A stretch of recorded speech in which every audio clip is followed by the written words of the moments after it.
Foxbody Mustang versus IROC Camaro. Which one is better?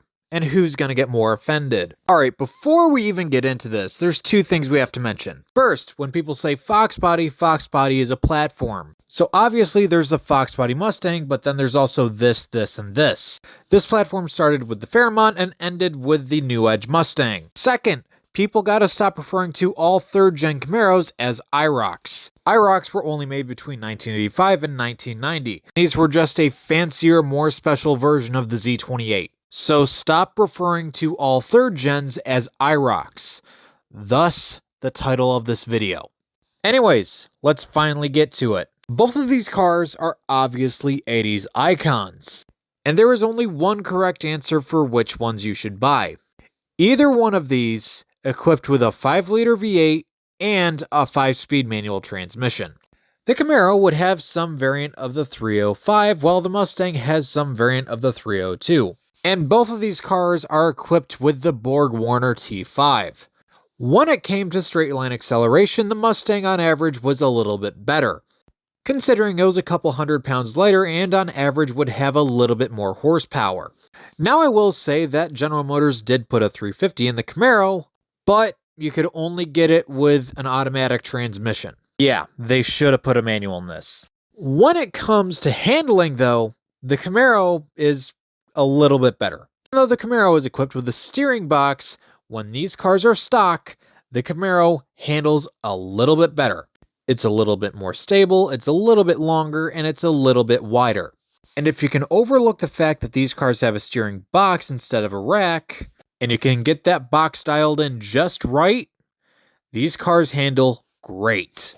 But I will say, even though the Foxbody doesn't handle as well, it does have a much better steering feel with this car being a steering rack car.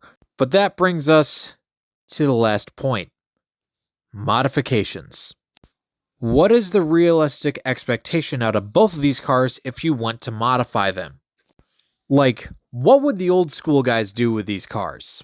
First things first, catalytic converters go bye-bye. These old school catalytic converters are extremely restrictive. If you can get rid of them, get rid of them. If you live in a state that needs catalytic converters, replace them with something that flows a little bit better.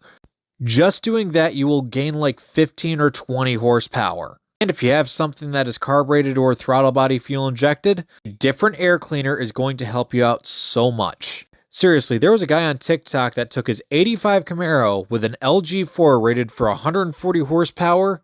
He took off the air cleaner and it went from 140 wheel horsepower to 190. So yes, the original air cleaner is absolutely junk. But what if you wanted to go further than that? Heads, cam, intake. For the Mustang, you're probably going to go with something like a 303 cam along with some SVE heads. These motors with this combination are just known to make like 300 to 350 horsepower. But with the Camaro, it's a different story. Now yes, you can do very similar things to the 305 and make very similar power. Or you can do what every Chevy guy tells you to do. If you have a 305, you swap it to a 350. Or a 400 if you could find one. That way, you're dealing with way more displacement. And dealing with a small block Chevy isn't like dealing with a small block Ford. Small block Chevy, everything exterior-wise is exactly the same. When it comes to the Windsor though, 351 is a tall deck motor, 302 is a short deck motor. Not all the parts are interchangeable. Most of it is just intakes and header lengths, but that does add a level of complexity. Then the Foxbody is a lighter platform, so do you really need that extra horsepower to keep up or beat a Camaro? But then we get to the handling characteristics, because you can make both of these cars handle like they're on rails. With the Camaro, if you're not going too crazy, besides bigger wheels, you really only need 6 things. Panhard bar, Wonder bar, sway bars, torque arm, subframe connectors, and lowering springs. That will make these things handle absolutely incredible. Foxbody, though, is a little bit of a different story. You're going to need an aftermarket control arm set for the rear at a minimum, right off the bat. That's going to make these cars handle so much better. And then if you want to get close to what the Camaro is at, you're going to need lowering springs, camber caster plates at a very minimum, along with upgraded shocks and maybe a strut tower brace if you plan on getting a little serious. Don't get me wrong, you can make the Foxbodies handle great, but you're just starting off from a really, really bad point from the factory. In my opinion, if you want a fun car to go fast in a straight line, you get a Mustang.